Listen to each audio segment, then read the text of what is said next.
Vamos a ver las obras del Museo del Prado desde la perspectiva de los valores de nuestro ejército de tierra. De hecho, el Museo Nacional del Prado es una de las 3 mejores pinacotecas del mundo. Tanto es así que, de hecho, si los españoles nos preguntásemos quiénes somos y de dónde venimos, probablemente una de las mejores respuestas la obtendríamos aquí, en el Museo Nacional del Prado. Para hablar del valor de la excelencia profesional, hemos escogido este cuadro de Federico de Madrazo, titulado El gran capitán recorriendo el campo de la batalla de Ceriñola. La excelencia profesional verdaderamente se encarnaba en el gran capitán por ser un militar claramente del Renacimiento, es decir, un militar que tenía conocimientos de ciencia, de estrategia, de diplomacia, de política, de arte, realmente una eminencia de su tiempo, hasta llegar al punto de revolucionar el arte de la guerra en su tiempo. Y de hecho, la institución de los tercios, a él se la debemos, que durante 200 años y algo más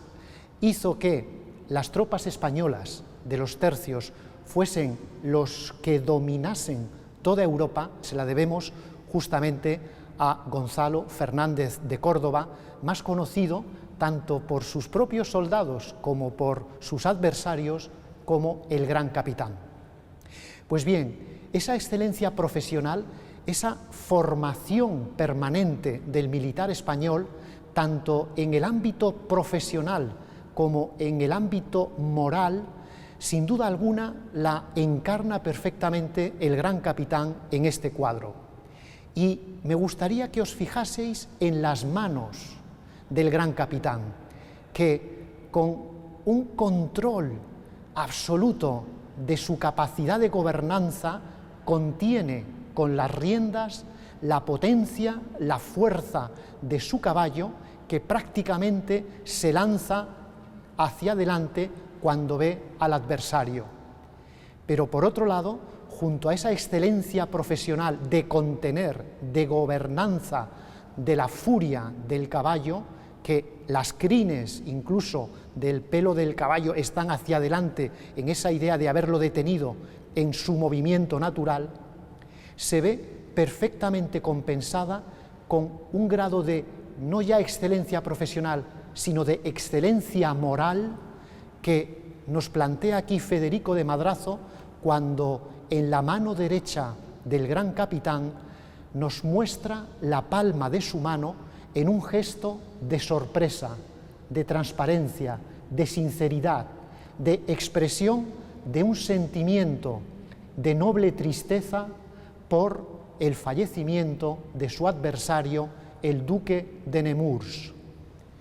Hay que decir en esta ocasión que Federico de Madrazo también contribuye desde su capacidad pictórica a esa excelencia profesional, haciendo un reconocimiento de 2 grandes pintores que le precedieron. Por un lado, Velázquez, a quien, si os dais cuenta en el grupo de las lanzas que aparece detrás del gran capitán, hay una evocación justamente al cuadro titulado Las lanzas o también La rendición de Breda, de Velázquez. Pero en el otro grupo de personajes que sostiene al duque de Nemours, que ha fallecido como consecuencia de las heridas de la batalla, podemos ver una composición muy similar a la de el entierro del señor de Orgaz de El Greco. De tal forma que aquí Federico de Madrazo no solo nos habla de esa extraordinaria excelencia profesional de Gonzalo Fernández de Córdoba a través de su capacidad profesional para la gobernanza, sosteniendo las riendas de su caballo, sino también de esa excelencia moral de la caballerosidad característica del soldado español que ya desde la época que pintara Tiziano e incluso posteriormente después Velázquez, ha expresado siempre un gesto de cortesía hacia el adversario vencido. Pues bien, como digo, ese reconocimiento a esa excelencia profesional, ese detalle también por tener un gesto, entre comillas, anecdótico, pero revelador, de que reconoce en Velázquez a uno de sus grandes maestros, hace que el propio Federico de Madrazo se autorretrate en el personaje que tenemos más a la derecha del cuadro, con ese rostro cetrino, amarillento, que no es otro que el propio Federico de Madrazo, emulando en la rendición de Breda ese personaje que también aparece más a la derecha del cuadro y que se dice que es un autorretrato del propio Diego Velázquez. Por tanto, esa excelencia profesional, esa búsqueda de la formación permanente, de la exigencia por el aprendizaje, por estar a la última de los conocimientos de su época,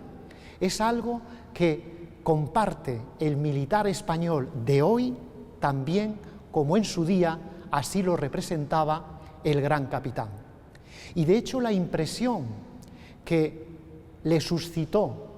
la vista del campo de Ceriñola al gran capitán hizo que se instituyese también ese toque de oración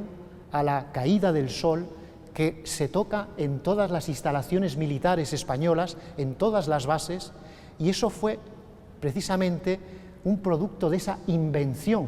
que tenía, de esa capacidad creativa que tenía el gran capitán, no solo por la técnica militar, por el arte militar, sino también